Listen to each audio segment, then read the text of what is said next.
intaana musnaayun ama kaagsanaabo waqtiguna ordaayo waayuhu yootee. kulanti wacan oo wanaagsan daawadayaal meel kastoo aad joogtaan ku soo dhawaada Haneed Media oo aad ka daawataan barnaamijka Tijaabi Codkaaga.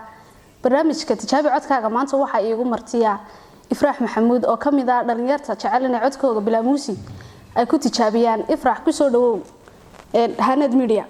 waan dhawahay walaal waan mahadsantahay hodan. waa tahay mar labaad iyo mar saddexaad aad baan kaaga mahad celinayaa sida quruxda badan leh ee aad igala soo hor muuqatay Haneed Media. mahadsantahay walaal. ugu horreyn Ifraax su'aashan ku weydiin lahaa waxay ahayd maxaad jeceshahay fanaaniinteebaad jeceshahay kuwa hore iyo kuwii dambe iyo kuwii dhaxaba kuwa taageerta adiga ahaan? walaal kuwa dambe horta ma taageero midna iska dhageystaa. waa tahay kuwa dhaxala ma taageero kuwii hore baan taageeraa laakiin waa tahay anigoo hadalkaaga tix raacaya waxaan kuu soo qaban lahaa Khadra Daahir Cige heesteedii ka joog waar hooy ka joog inaad anaga daawadayaashana daawanaya ee ku xidhan Haneed Media inaad wada maqashiiso. haddii aan qayb ka mid ah idin kala qayb qaato waxaa oranaysaa haddaad jasadaaga adigu tahay dad baa jaarnimada jecel jidkooyada looma dhigo ku qalbigaagu jiro indhaha soo jiidayo jirka idubaaxiye ilaynka ma jiifsan karo ishqigu waa baayihiin ka joog waar hooy ka joog waar hooy ka joog waxbaa jiraaye ka joog hajarin caashaqa ka joog. waa tahay heestaasi haddaan intaasi kaga gudbo waxaan jeclaan lahaa Ifraax heesta labaad inaad adigu inoo soo qabato soo dhow. heesta nimiga inoo soo qabanaya waxaa qaada Hiba Nuura qaadi jirtay waxaanay tiraahdaa intaana musnaayun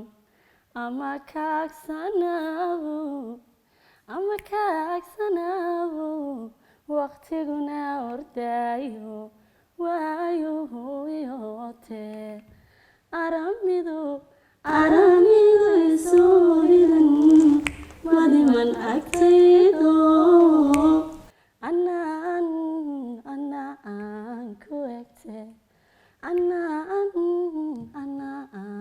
ku egtee waa tahay waxaan rajaynayaa inay aad uga wada heleen daawadayaasheena nagu xidhan Haneed Media.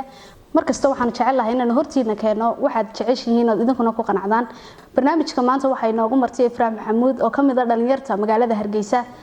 mar kale aan ku noqdo Ifraax iyo dhankeeda.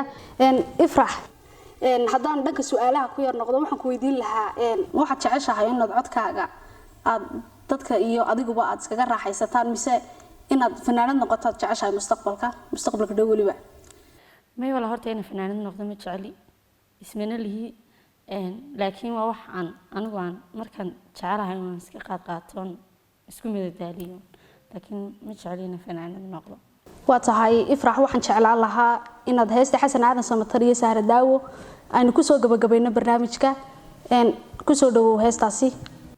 heesta waxa wada qaadi jiray waxa wada qaada Sahra Daawo iyo Xasan Aadan Samatar. haddii aan inta Sahra Daawo aan isku dayo dugsi lama huraano dabisha dhaxanta celiyo dalmasiyaro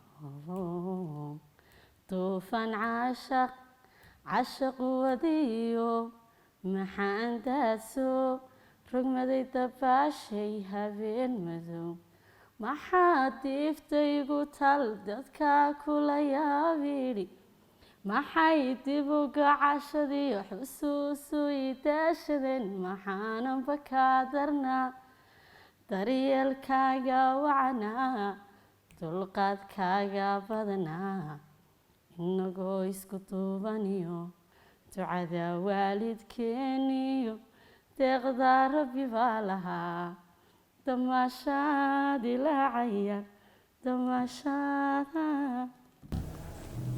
waa tahay aad baan kaga mahad celinayaa sida quruxda badan leh ee aad igala soo muuqatay Haneed Media. aad baad ugu mahadsan tahay. waa tahay intaasi waxay noogu dhan barnaamijkeenii codkaaga tijaabi waxaana marti inoogu ahayd Ifraax Maxamuud inta aynu mar kale hawada ku kulmi doono Yahanad Media like iyo shartana hanaga ilaabina